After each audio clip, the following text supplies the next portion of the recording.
Christ avait déclaré, je vous le dis en vérité, quelques-uns de ceux qui sont ici ne mourront point, qui n'aient vu le royaume de Dieu. Luc 9, 27. Peu de temps après, il prit Pierre, Jacques et Jean avec lui sur la montagne, et là, durant un court laps de temps, le royaume des cieux descendit sur terre et Christ parut dans la gloire du royaume. Christ avait d'abord fait définitivement le choix de la croix. Il était clair que son entrée dans la gloire n'aurait pas lieu sur le mont de la transfiguration. Ésaïe a prophétisé sur le Messie qui viendrait. J'ai rendu mon visage semblable à un roc, Ésaïe 57. Et Luc, écrivant longtemps après, alors que le Messie était réellement venu, le décrit descendant du mont de la transfiguration avec sa face dirigée résolument vers Jérusalem sans dévier jusqu'au lieu où son départ devait s'accomplir. Luc 9, 31. Il aurait pu, à juste titre, partir dans la gloire depuis la montagne de la transfiguration, mais afin que nous puissions partager sa gloire, il refusa d'être enlevé dans le ciel avant de passer par la croix.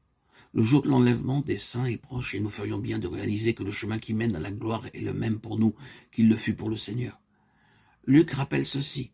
Lorsque le temps où il devait être enlevé du monde approcha, Jésus prit la résolution de se rendre à Jérusalem.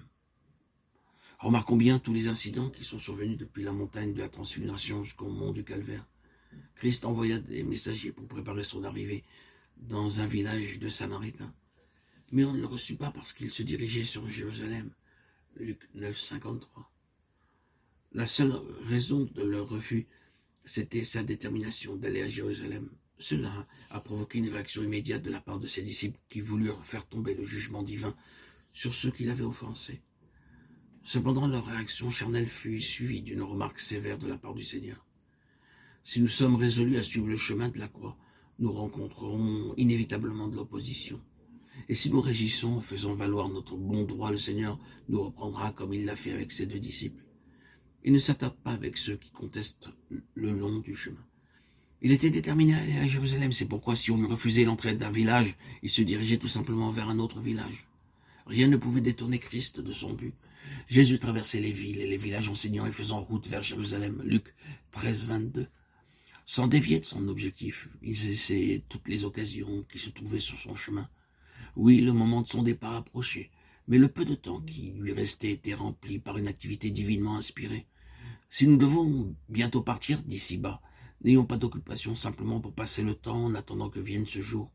Nous devons aller de l'avant sur le chemin qui mène à Jérusalem, en accomplissant tout ce que le Seigneur nous donnera de faire. Il y a beaucoup à faire tandis que nous progressons sur le chemin, et si nous acceptons la croix sans réserve, tout cela contribuera à enrichir et à approfondir nos vies en attendant ce jour.